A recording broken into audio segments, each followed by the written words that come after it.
Setelah kapal perang NATO kepung Moskow, kini AS bergegas kirim rudal penghancur untuk hadapi Vladimir Putin. Sebuah pernyataan mengejutkan datang dari Penasihat Keamanan Nasional Amerika Serikat AS Robert O'Brien baru-baru ini. Ungkapan itu diucapkan oleh O'Brien beberapa hari setelah sejumlah kapal perang NATO masuki wilayah Laut Hitam. O'Brien mengatakan bahwa negaranya siap mengerahkan rudal jarak menengah dan pendek untuk dikirim ke Eropa dalam waktu dekat ini. Hal itu dilakukan oleh AS sebagai salah satu cara untuk menghalangi Rusia. Bahkan AS juga tengah serius untuk mengambil langkah di kawasan Indo-Pasifik dalam ketegangannya dengan China. Hal tersebut diungkapkan langsung oleh O'Brien. China telah mengerahkan ribuan rudal yang ditujukan ke sekutu AS dan dapat digunakan untuk melawan Angkatan Laut AS, kata Robert O'Brien dalam pidatonya di Institut Hudson, Washington, pada hari Rabu, seperti yang dikutip TASS.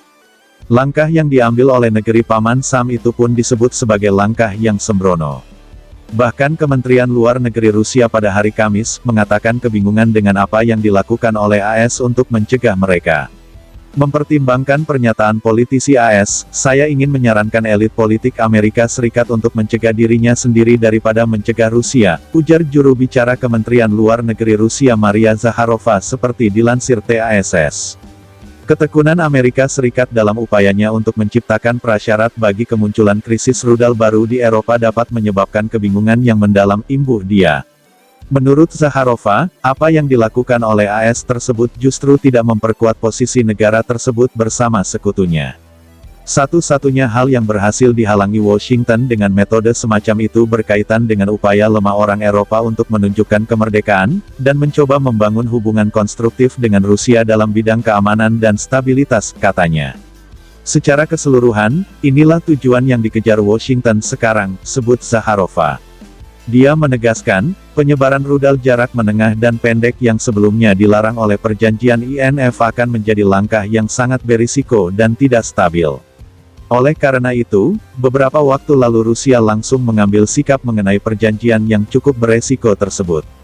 Bahkan langkah yang diambil Rusia cukup berani dengan alasan untuk menjaga keamanan. Inilah mengapa Rusia mendeklarasikan moratorium sepihak untuk penggunaan senjata semacam itu di kawasan di mana sistem serupa buatan AS tidak akan ada. Komitmen kami tetap berlaku sepenuhnya, ujar dia. Dengan apa yang terjadi meski masih dalam masa pandemi seperti sekarang ini, publik dunia seperti dihadapkan dengan dua pilihan yang tak pasti.